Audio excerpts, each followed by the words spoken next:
தந்தை மகன் தூயாவியாரின் பெயராலே நம் ஆண்டவராகிய இயேசு கிறிஸ்து அருளும் கடவுளின் அன்பும் தூயாவின் நட்புறவும் உங்கள் அனைவரோடும் இருப்பதாக.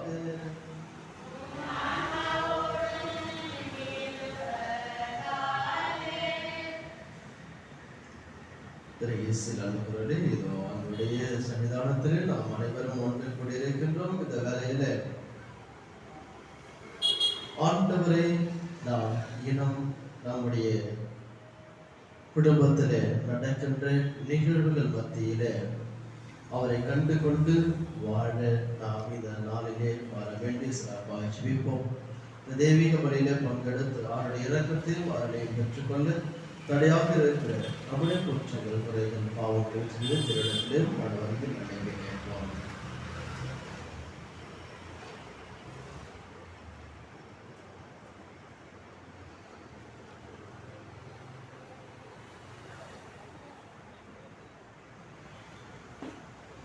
இயலாமலை இறைவிடமும்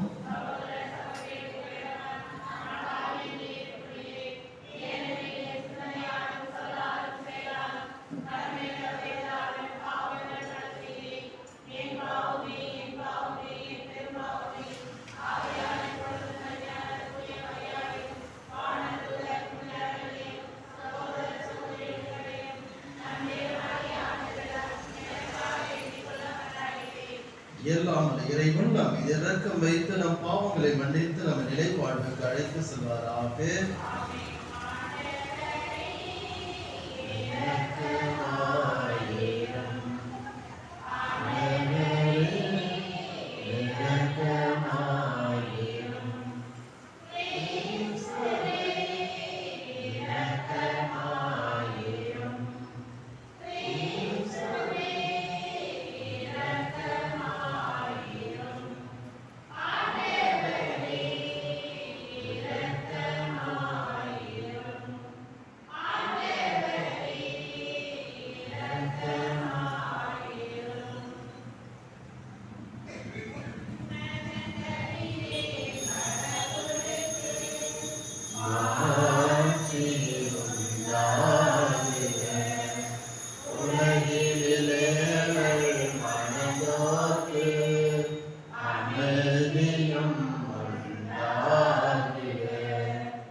மன்றாடுவோமாக.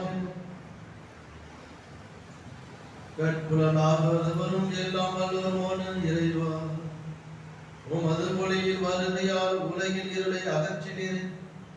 அமைதி தமிழ முகத்துடன் எம்மை கண்ணோக்க வேண்டுகின்றோம். அதனால் ஒரே திருமகனுடைய பிறப்பின் ஆட்சி தகுந்த முறையில் முழக்கமிட்டு புகழ்வோமாக. உமோடு தூய ஆவியாரின் ஒன்று இறைவனாக என்றென்றும் வாழ்ந்து ஆட்சி செய்கின்ற அவர் வழியாக உம்மை மன்றாடுகின்றோம்.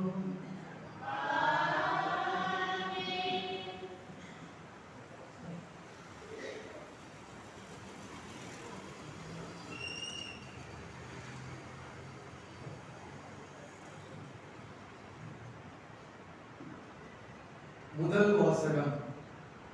தம் சகோதரர் சகோதரிகளிடம் அன்பு கொள்வோர் ஒளியில் நிலைத்திருக்கின்றனர். திருத்தூதர் யோவான் எழுதிய முதல் திருமுகத்தில் இருந்து வாசகம். பிரிவு 2 இறை வார்த்தைகள் 3 முதல் 11 முடிய. என் பிள்ளைகளே, இயேசுவின் கட்டளைகளை நாம் கடைபிடித்தால் நாம் அவரை அறிந்து கொண்டோம் என்பது உறுதியாக தெரியும். அவரை எனக்கு தெரியும் என சொல்லிக்கொண்டு அவருடைய கட்டளைகளை கடைபிடிக்காதோர் பொய்யர். உண்மை அவர்களிடம் இராது. ஆனால் அவரது வார்த்தையை கடைபிடிப்போரிடம் கடவுளின் அன்பு உண்மையாகவே நிறைவடைகிறது. நாம் அவரோடு இணைந்திருக்கிறோம் என அதனால் அறிந்து கொள்ளலாம். அவரோடு இணைந்திருப்பதாக கூறுவோர் அவர் வாழ்ந்தவாறே வாழ கடமைப்பட்டவர்கள். அன்பிற்குரியவர்களே, நான் உங்களுக்கு எழுதுவது புதியதொரு கட்டளை அல்ல. நீங்கள் தொடக்கத்திலிருந்தே பெற்றிருந்த பழைய கட்டளைதான் அது. நீங்கள் கேட்டறிந்த வார்த்தையை அப்பழைய கட்டளை ஆகும். இருப்பினும் நான் உங்களுக்கு எழுதுவது ஒரு புதிய கட்டளையே. அது புதியது என்பது கிறிஸ்துவின் வாழ்விலும் உங்கள் வாழ்விலும் விளங்குகிறது.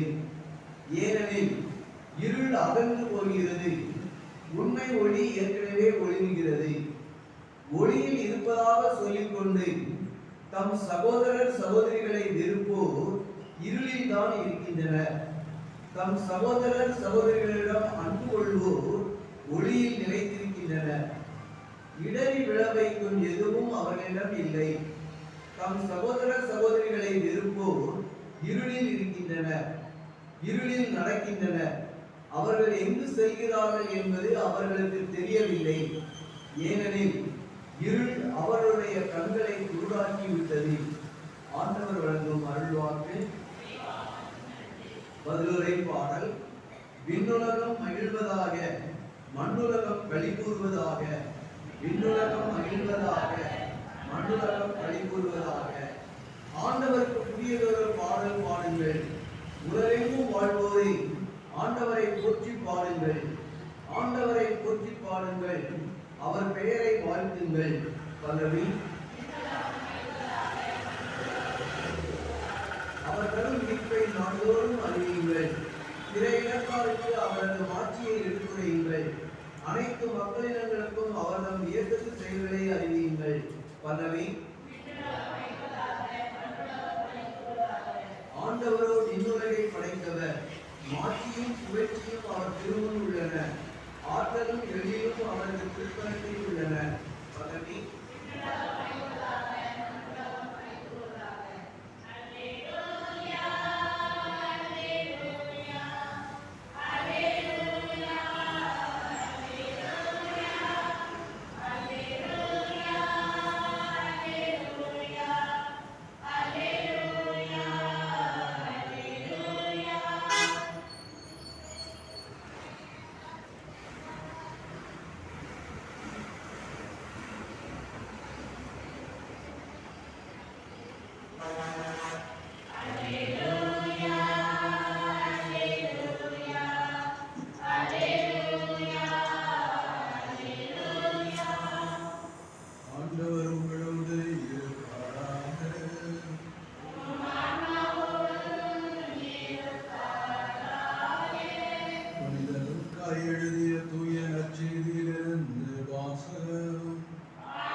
மோசேயின் சட்டப்படி தூய்மை சடங்கை நிறைவேற்ற வேண்டிய நாள் வந்தபோது இயேசுவின் பெற்றோர் குழந்தையை ஆண்டவருக்கு அர்ப்பணிக்க எருசலேமுக்கு கொண்டு சென்றார்கள். ஏனெனில் ஆண் தலைப்பேறு அனைத்தும் ஆண்டவருக்கு அர்ப்பணிக்கப்படும் என்று அவருடைய திருச்சட்டத்தில் எழுதியுள்ளது. அச்சட்டத்தில் கூறியுள்ளவாறு 2 மாடப்புறாக்கள் அல்லது 2 புறா குஞ்சுகளை அவர்கள் பலியாக கொடுக்க வேண்டியிருந்தது. அப்போது எருசலேமில் சிமியோன் என்னும் ஒருவர் இருந்தார். அவர் நேர்மையானவர், இறை கற்றுக்கொண்டவர், இஸ்ராயலுக்கு வாக்களிக்கப்பட்ட ஆறுதலை எதிர்பார்த்திருந்தவர். தூய ஆவியை அவர் பெற்றிருந்தார். ஆண்டவருடைய மெசியாவை காணும் முன் அவர் சாகப் போவதில்லை என்று தூய ஆவியால் உணர்த்தப்பட்டிருந்தார். அந்த ஆவியின் தூண்டுதலால் அவர் கோவிலுக்கு வந்திருந்தார். திருச்சட்ட வழக்கத்திற்கு ஏற்ப செய்ய வேண்டியதை குழந்தை இயேசுவுக்கு செய்து முடிக்க பெற்றோர் அதனை உள்ளே கொண்டு வந்தபோது சிமியோன் குழந்தையை கையில் ஏந்தி கடவுளை போற்றி, ஆண்டவரே, உமது சொற்படி உம் அடியான் என்னை இப்போது அமைதியுடன் போக செய்கிறேன். ஏனெனில் மக்கள் அனைவரும் காணுமாறு நீர் ஏற்பாடு செய்துள்ள உமது மீட்பை என் கண்கள் கண்டுகொண்டன. இம்மீட்பை பிற இனத்தாருக்கு வெளிப்பாடு அருளும் ஒளி. இதுவே உன் மக்களாய இஸ்ராயலுக்கு பெருமை என்றார். குழந்தையை குறித்து கூறியவை பற்றி அதன் தாயும் தந்தையும் வியப்புற்றனர். சிமியோன் அவர்களுக்கு ஆசி கூறி அதன் தாயாகிய மரியாவை நோக்கி, இதோ இக்குழந்தை இஸ்ராயல் மக்களுள் பலரின் வீழ்ச்சிக்கும் எழுச்சிக்கும் காரணமாக இருக்கும், எதிர்க்கப்படும் அடையாளமாகவும் இருக்கும். இவ்வாறு பலருடைய மறைவான எண்ணங்கள் வெளிப்படும். உமது உள்ளத்தையும் ஒரு வாழ் ஊடுருவி பாயும் என்றார். இது ஆண்டவரின் அருள்வாக்கு.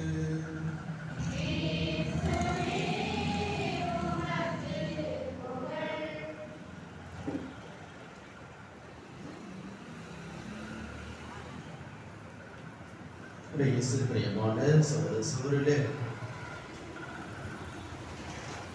என்று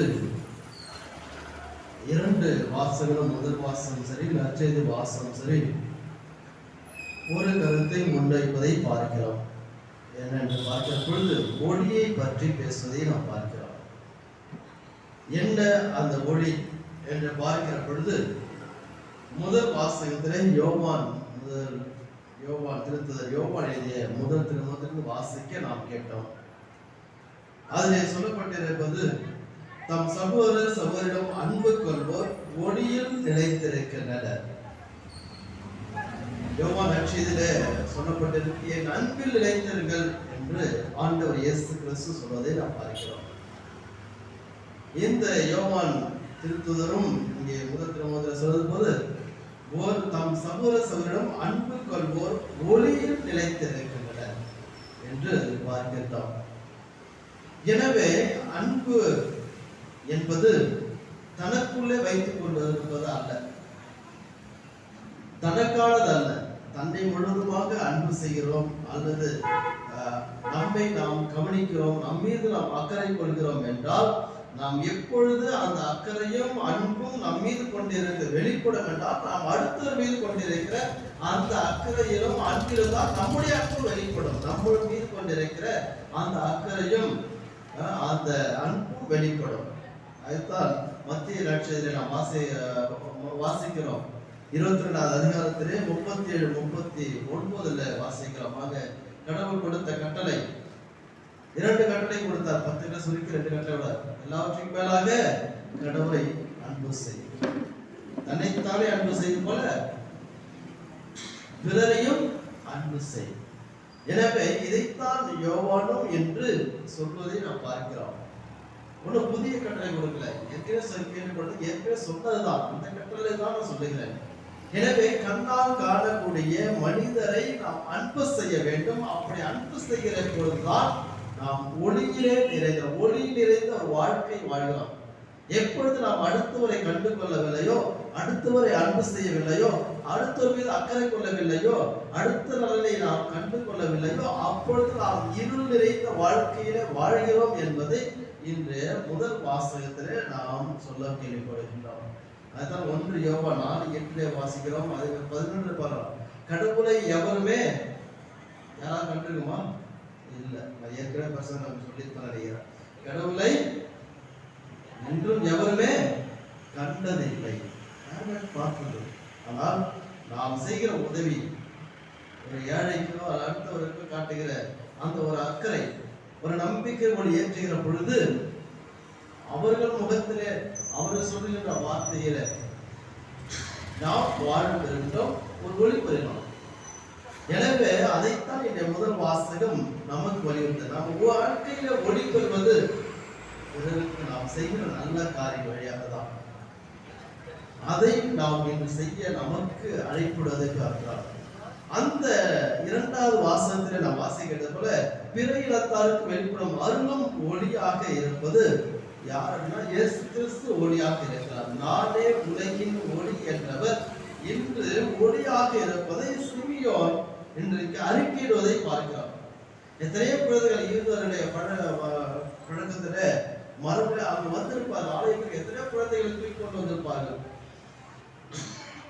ஆனால் அந்த இயேசு கிறிஸ்துவ மீட்பை கண்டு கொண்டன, அவருடைய கண்கள் கண்டு கொண்டன என்று சொல்லி பார்க்கிறார். என்னுடைய கண்கள் காணமுன் சாவதர் என்று சொன்ன அவர் இயேசு கிறிஸ்துவை சொல்றார், உமது மீட்பை என் கண்கள் கண்டு கொண்டன, உமது மீட்பை என் கண்கள் கண்டு கொண்டன என்று சொல்றார். நம்முடைய மீட்பு, நம்முடைய வாழ்க்கையிலே இருக்கிற விடுதலை எதிலே கிடைக்கும்னா நாம் பிறருக்கு செய்கின்ற அந்த காரியங்களில் தான் அடங்கியுள்ளது. இயேசு கிறிஸ்து இந்த உலகத்திலே பிறந்தது பிறருக்காக தான், மனிதனை மீட்பதற்காக தான். அதான் யோவான் நற்செய்தியில் 3வது அதிகாரத்தில் வாசிக்கிறோம்.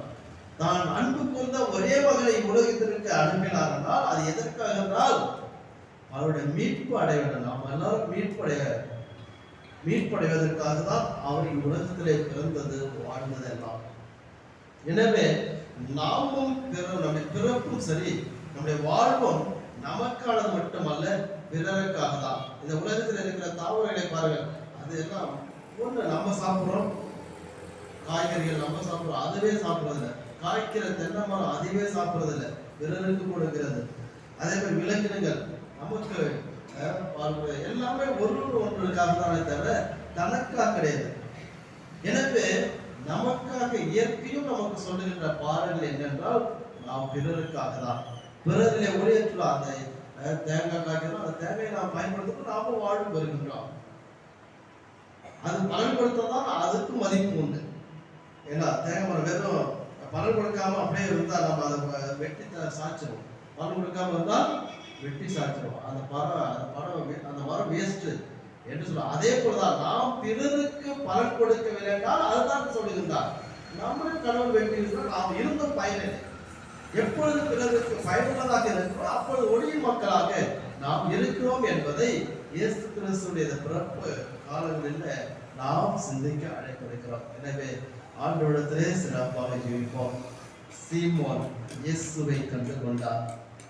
எத்தனையோ குழந்தைகள் வந்தார், இயேசுவை கண்டு கொண்டார். நாமும் ஏழைகளில் இயேசுவை காண்போம், பிறர் நலனில் அக்கறை கொள்வதில் இயேசுவை காண்போம். அதற்காக தொடர்ந்து ஜெபிப்போம். ஆமென்.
சூரியன் எழுதுமான எங்கள் எல்லா மலையிலைகளுக்கு அதாக படிச்சு வையுங்கள்.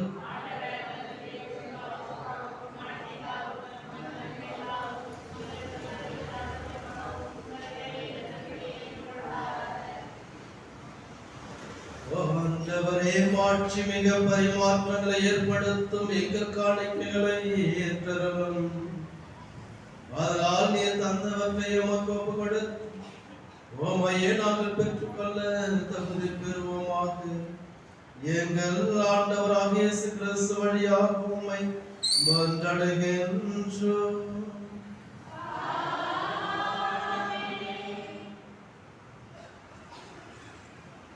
ஆண்டவர் உங்களோடு இருப்பாராக.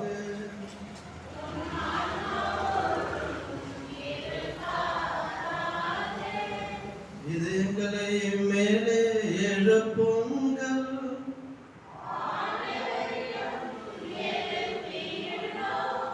நம் இறைவனாகிய ஆண்டவருக்கு நன்றி கூறுவோம்.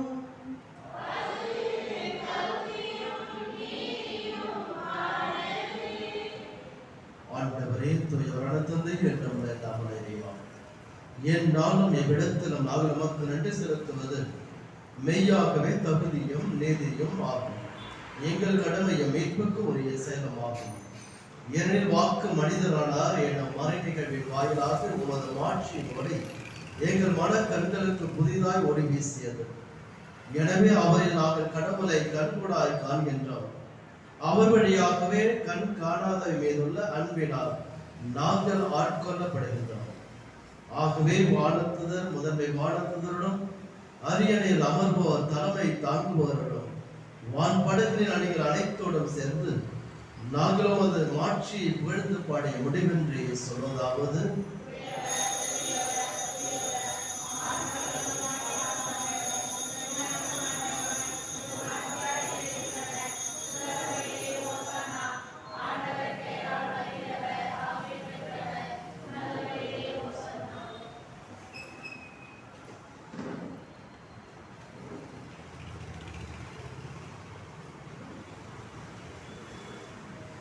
ஆண்டவரே, நீர் மெய்யாகவே தூயவர், தூய்மை அனைத்திற்கும் மாற்று.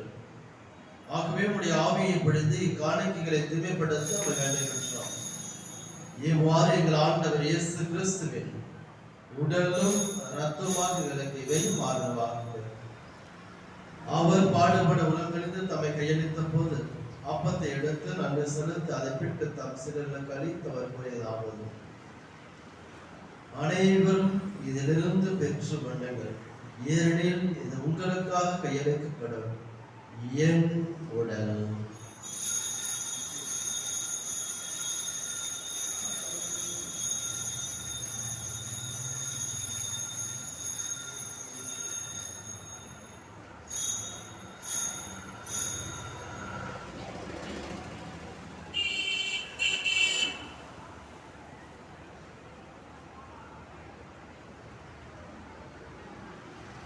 அவ்வண்ணமே இரவிருந்தை அருந்திய பின் கிண்ணத்தை எடுத்து மீண்டும் உமக்கு நன்றி கூறி தம் சிலருக்கு அளித்தவர் கூறியதாவது: அனைவரும் இதிலிருந்து பெற்று பருகுங்கள், ஏனெனில் இது புதிய நிலையான உடன்படிக்கைக்குரிய என் ரத்தத்தின் கிண்ணம்.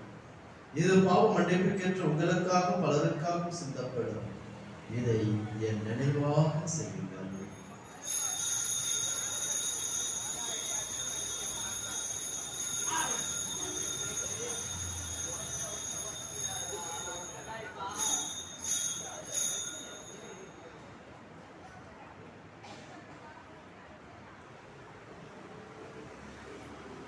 நம்பிக்கையின் மறைபொருள்.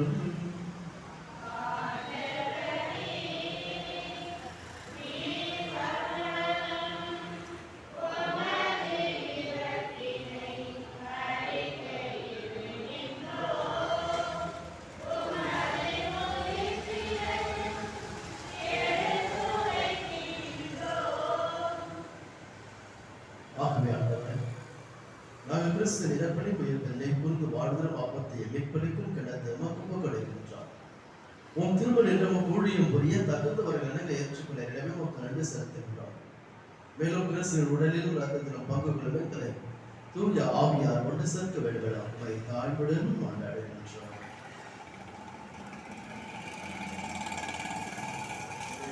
உலகெங்கும் பரவியிருக்கும் அந்த திரு அவையை நினைவுகொண்டாலும் எங்கள் திருத்தந்தை பலனாகியோ எங்கள் ஆயராய்கிற எல்லா பெருநிலையினர் ஆகிய அனைவரோடும் உமது திரு அவை அன்பின் இறை பெற செய்கிறோம். மேலும் உயிர் தொழும் எதிர்நோக்குடன் உயிர் கொள்ளும் எங்கள் சகோதர சகோதரிகளையும் இறந்தோர் அனைவரையும் இறக்கத்துடன் நினைவு கொண்டு உமது திருமுக ஒளியினுள் ஏற்றுவிடும். எங்கள் அனைவர் மீதும் இரக்கமாயிரும்.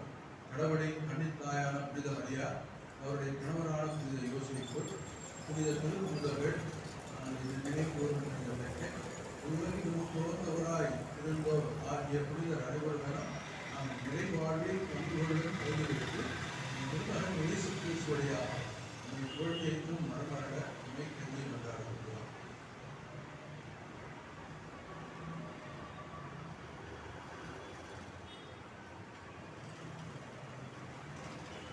இவர் வழியாக இவரோடு இவரில் எல்லாம் வல்ல இறைவனாகிய தந்தையே தூய ஆவியார் ஒன்றிற்கு எல்லா புகழும் மாட்சியும் என்றென்றும் உமக்கு உரியதே.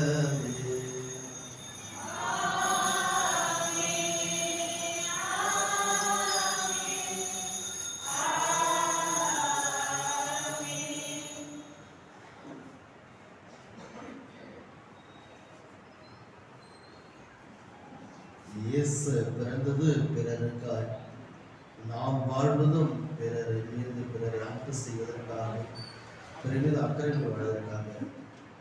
அப்படி வாழ்வதற்கு வாரத்தை மனதையும் இறைவன் தாமே தரணும் என்று இயேசு கிறிஸ்து அவருடைய ஜெபத்தை சொல்லி சிறப்பாக கொண்டாடுகிறோம்.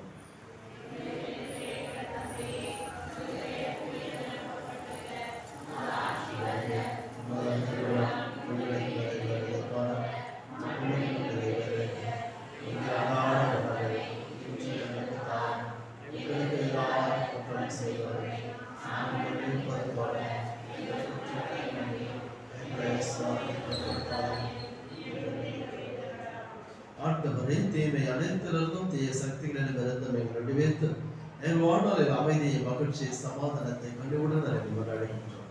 உமது பேர் இரக்கத்தின் உதவியால் ஒரு பாவத்திலிருந்து எப்பொழுது விடுதலை பெற்று யாதொரு கலக்கமின்றி நலமாய் இருப்போமாக நாங்கள் எதிர்நோக்கி இருக்கும் பேரின்பத்திற்காக நினைப்பாக இயேசு கிறிஸ்து வருகைக்காக காத்திருக்கின்றோம். ஆண்டவராக இயேசு கிறிஸ்து அமைதியை உங்களுக்கு சென்றுங்க. என் அமைதியை உங்களுக்கு அளிக்கிறேன் என்று உன் திருத்துதலுக்கு விட்டேன்.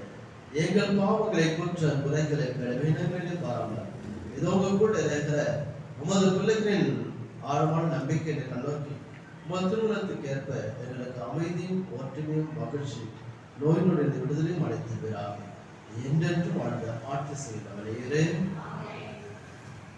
ஆண்டவருடைய அமைதி உங்களோடு என்றும் இருப்பதாக. ஒருவருக்கு ஒருவர் இறைவன் தருகிற அமைதியை அறிவித்து வருகிறோம்.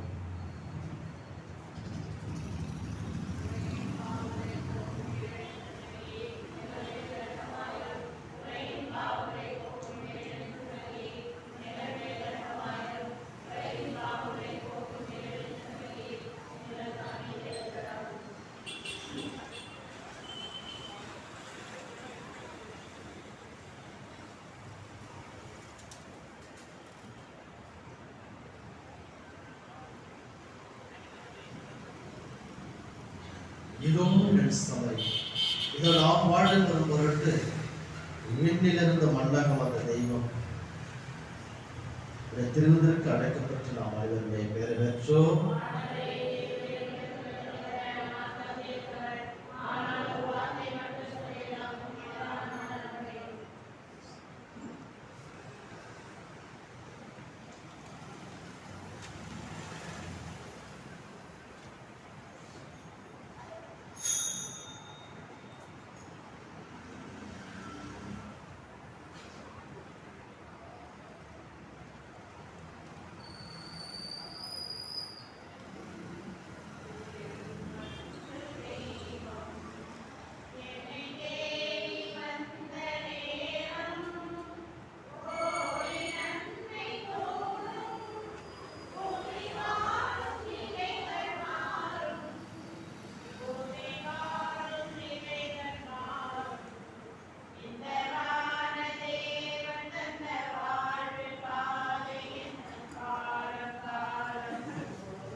நன்றி கூறி மன்றாடும். எல்லாம் வல்ல இறைவா, எங்களுக்கு அருள் புரிய உம்மை வேண்டுகின்றோம். புனிதமான எம்மாறை நிகழ்வுகளின் ஆற்றலாம் எங்கள் வாழ்வை என்றும் உறுதி பெறுவதாக. எங்கள் ஆண்டவராக இயேசு கிறிஸ்து வழியாக உம்மை மன்றாடுகின்றோம். ஆண்டவர் உங்களோடு இருப்பாராக. எல்லாம் வல்ல இறைவன் தந்தை, மகன், தூய ஆவியார் உங்கள் அனைவரையும் ஆசீர்வதித்து நடத்துவதாக. இறைவனின் ஆசி பெற்றவர்களாய் சென்று வாருங்கள். திருப்பலி நிறைவேறிற்று.